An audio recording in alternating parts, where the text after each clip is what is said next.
What do you do when you're a 25-year-old who can't stop regretting the past for being a failure now? Better to waste 25 than 30. Hit the restart button. You're on no one else's timetable but your own. I felt exactly the same when I was 24 but didn't know what to do. I'd always wanted to study engineering at university, but I'd messed about too much when I was younger and felt like I'd missed my chance. I used to feel sick when I checked my bank balance out of fear of seeing the all-too-common negative number, or having my card swallowed. I started dating a girl who just graduated from university and was looking for jobs, and while she was looking she saw an engineering apprenticeship advertised, so I applied. I started my apprenticeship a few months before my 25th birthday, working alongside a 16-year-old. One of my tradesmen was younger than me. I went to college with kids who'd caused trouble at school, so they were sent to vocational classes at the local college to keep them busy. I remember trying to concentrate in class while one kid was being sent to stand outside for misbehaving, and I felt so disheartened, like why was I there? I stuck with it, got my trade papers, went on to a college course in engineering systems, finished my apprenticeship and was sponsored by my employer through an engineering degree. I'm 37 now and I'm a senior manager for a FTSE 100 company. I earn more than I'd ever have imagined was achievable with awesome employee benefits. I married the girl I was dating at the start of this story and we have 2 amazing kids. We bought the house of our dreams a few years ago and now, we've outgrown it and are looking for houses that we still can't really believe we can afford. Don't give up. It gets better. You just need to make one change, or take one step then keep going. Use your age as a strength if you go for an interview. Explain that you were immature and aimless and now you know yourself and are resilient. Employers love to hear that. Good luck. I'm going to tell you about my personal journey because I think it'll help you. And while I could just DM you, I hope it helps someone else too. Last year, at this time, I was suicidal. I wanted to die. I thought I had beat up my son's life, and my husband's life so badly that they would benefit from me dying. I thought I had beat up my life so bad that the only right thing to do was off myself. There were days that I woke up so weighed down and horribly sad that I literally couldn't function. I'm not proud of this, but those days vastly outweighed the good days. I would cry and cry and cry. I would be so nervous and anxious that I could barely breathe. The only thing that helped me in those times was to throw myself headfirst into my son's schooling. I was a Pinterest mom. The sort that would do all the huge projects and science experiments. I spent probably 60 hours a week between planning projects in school and actually doing it with my son. All the while, I was one bad encounter, or wrong word from a stranger, away from killing myself.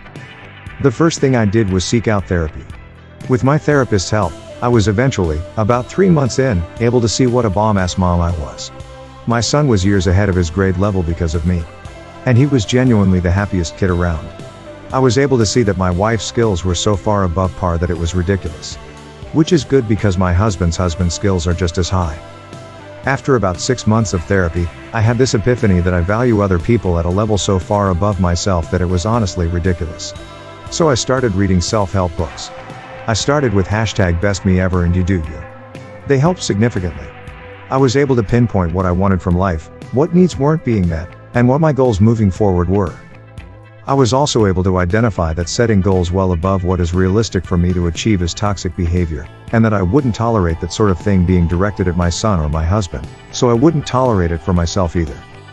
About a month after reading those books, I did something I never would have considered before.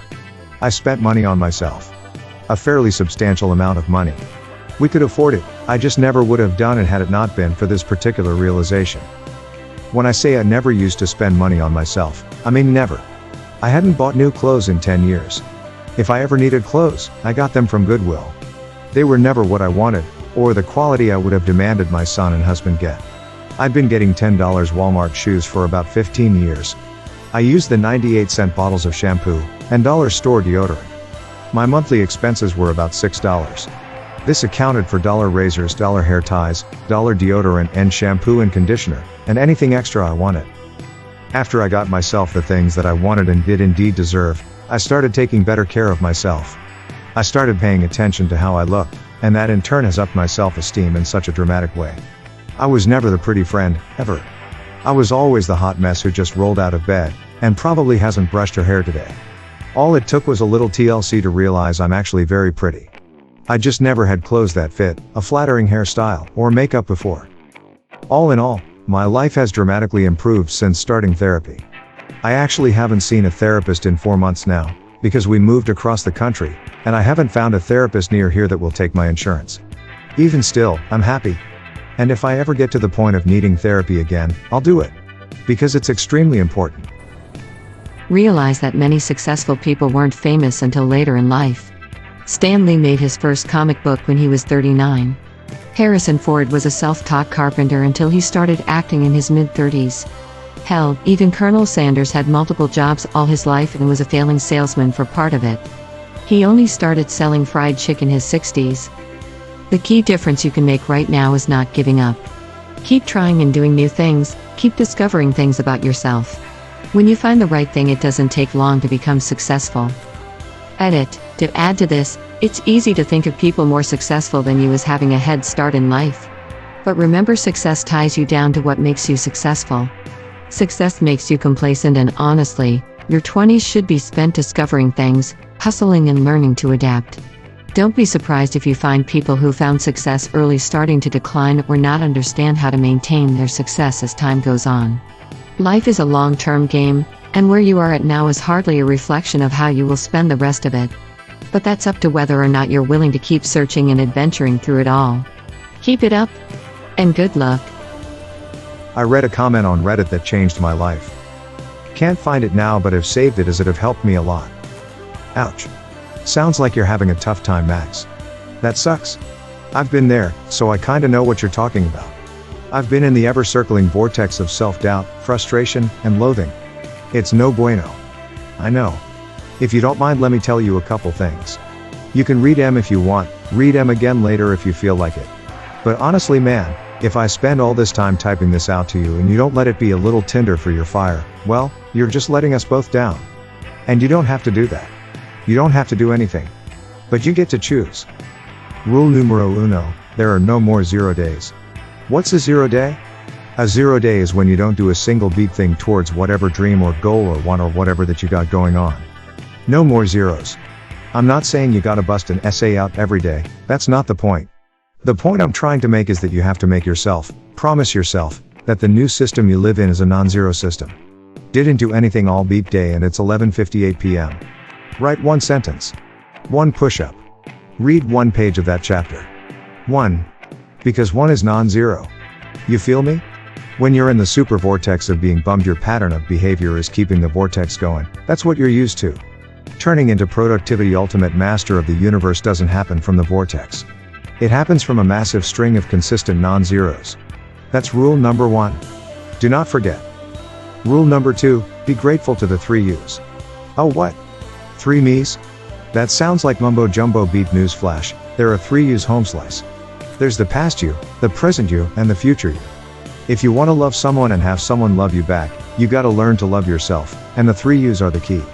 Be grateful to the past you for the positive things you've done. And do favors for the future you like you would for your best bro. Feeling like beep today? Stop a second, think of a good decision you made yesterday. Salad and tuna instead of Big Mac. Thank you, younger me. Was yesterday a non-zero day because you wrote 200 words? Hey, that's all you could muster.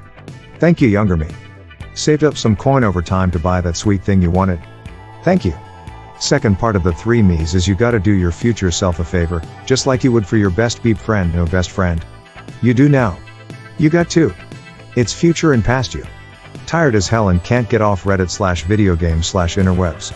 Beep you present self, this one's for future me. I'm gonna rock out P90X ab ripper X for 17 minutes. I'm doing this one for future me. Alarm clock goes off and bed is too comfy. Beep you present self, this one's for my best friend, the future me. I'm up and going for a 5 kilometers run, or 25-meter run, it's gotta be non-zero.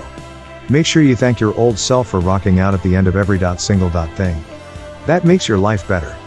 The cycle of doing something for someone else, future you, and thanking someone for the good in your life, past you, is key to building gratitude and productivity.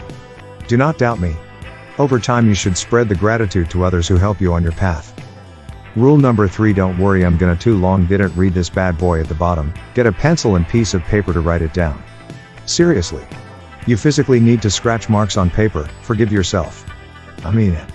Maybe you got all the know-how, money, ability, strength and talent to do whatever it is you want to do. But let's say you still didn't do it. Now you're giving yourself beep for not doing what you need to be who you want to. Heads up champion, being disappointed in yourself causes you to be less productive. Tried your best to have a non-zero day yesterday and it failed.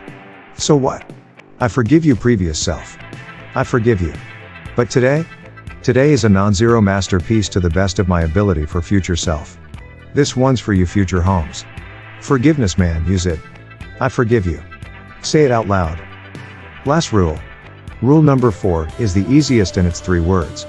Exercise and books. That's it. Pretty standard advice, but when you exercise daily you actually get smarter. When you exercise you get high from endorphins, thanks body. When you exercise you clear your mind.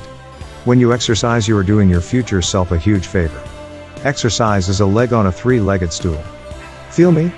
As for books, almost every beat thing we've all ever thought of, or felt, or gone through, or wanted to know how to do, or whatever, has been figured out by someone else.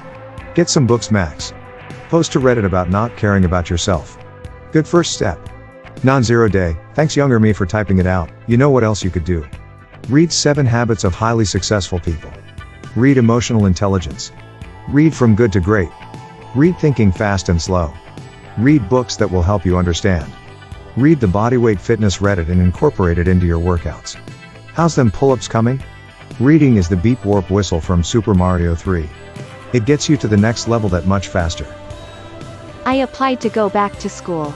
I still feel like a failure and my mental health isn't great, but at least I have a sense of stability and accountability, and that I'm moving forward slowly. Things will get better, but sometimes it takes some work on your part. It isn't easy, but you got this. You can start with cleaning your room. Anyone else reading all the just start over comments and not really have a clue what that means?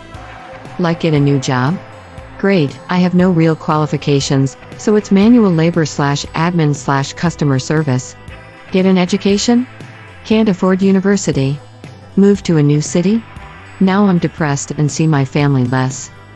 Please try to be specific in your advice, guys. Broad statements aren't exactly helpful. Do what you've done, ask other people their experiences. Nobody is a failure at 25. That's your time for screwing around and messing up. We all do it. You can reassess when you're 40. I felt the same at your age, but looking back, I was too hard on myself. Therapist. The best time to plant a tree is 20 years ago.